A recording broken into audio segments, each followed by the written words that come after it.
You guys are you're like 3 seconds off of that. That's incredible. We're clapping for the content.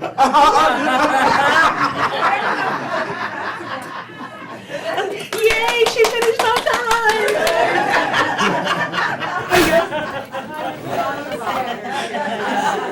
Just say it. We're establishing the floor. Right. All right, Carl. Well, I want to begin with a slight protest because Of course, after this, we're having a 10-minute slot is appreciated, but it takes me about 45 minutes to clear my throat. So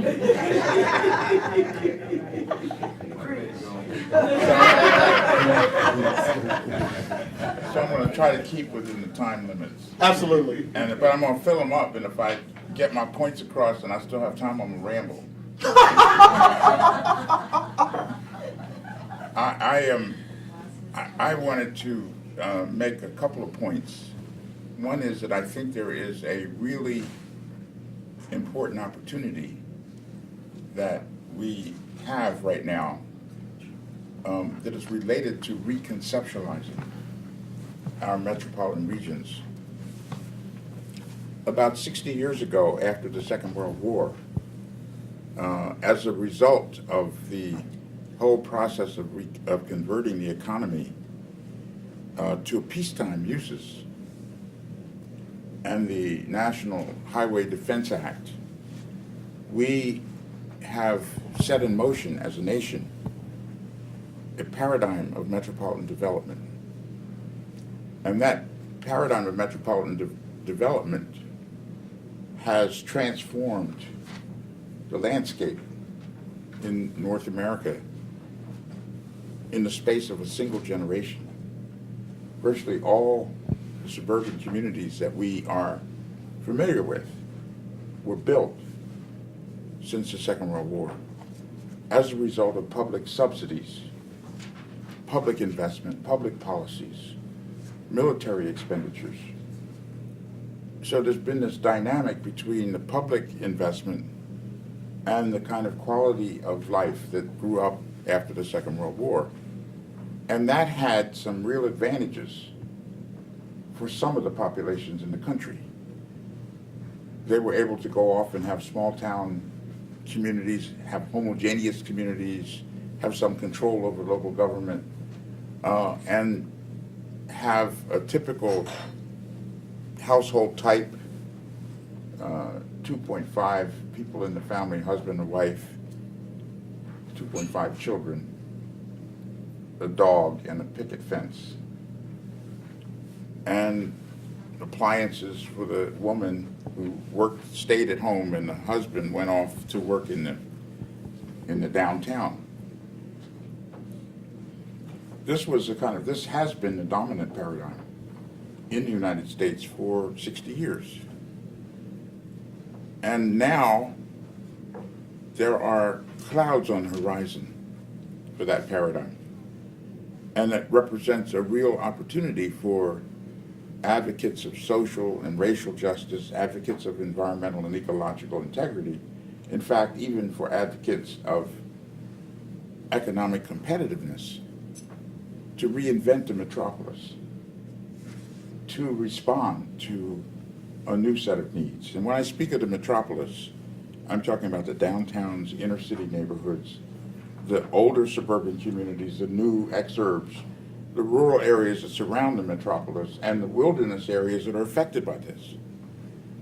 Now, this by no means is the whole landscape. In fact, if you think about an aerial photograph of the United States of America taken at night, the aerial photograph will be mostly black, and there will be these bright little places where the lights are, and those are the metropolitan regions, and there's some 300 of those around the country.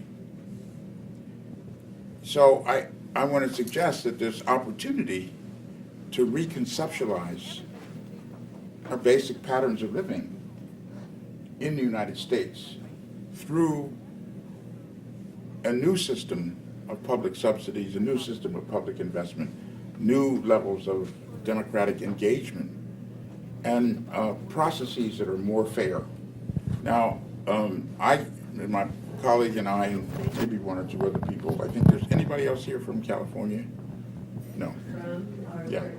Yeah. Nancy. We Have come ever lived? You'll also receive in the Bay Area where we come from. There are about 100 jurisdictions, 6.5, 7 million people, and half of the people in the Bay Area now are people of color. In fact, the majority of people in California are people of color. core cardio workout program for only There was a very interesting study that was done by the San Francisco School District, and they came to some very odd conclusions. The conclusion they came to was 85% of the students in the San Francisco School District were minority, and only 16% were the majority.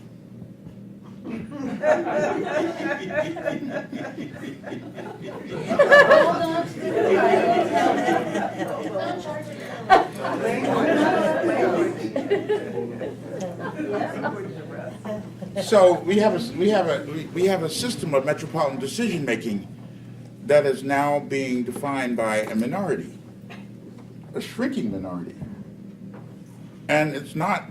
Some of the white people saying we're planning the metropolitan regions, but that's not true, because there's only a small minority of the white people who are actually planning the metropolitan regions. So it doesn't even include them, the white working class, who don't have real problems with the black working class, all of whom have problems with the Asian American, Pacific Islander, Native American working class, and we all have these problems with each other.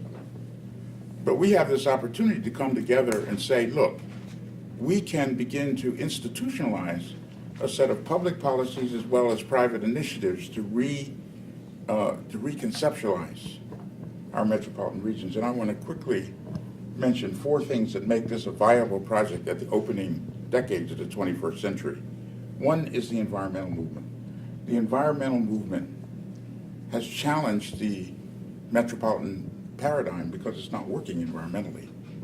And all of the efforts that have brought to the fore a consciousness of global climate change is now beginning to have a big impact.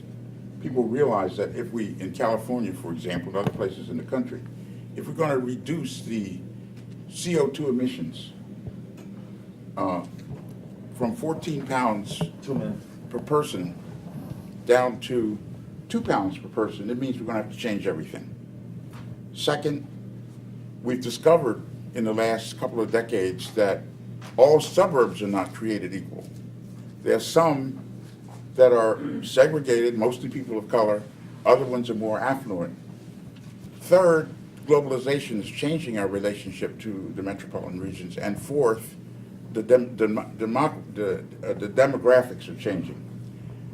So we have this opportunity through transportation policy, through housing policy, through new forms of compact development, through new forms of transit-oriented development, through community benefit agreements, through a national vacant properties campaign, through a number of things to really begin to transform the places where 85% of Americans live.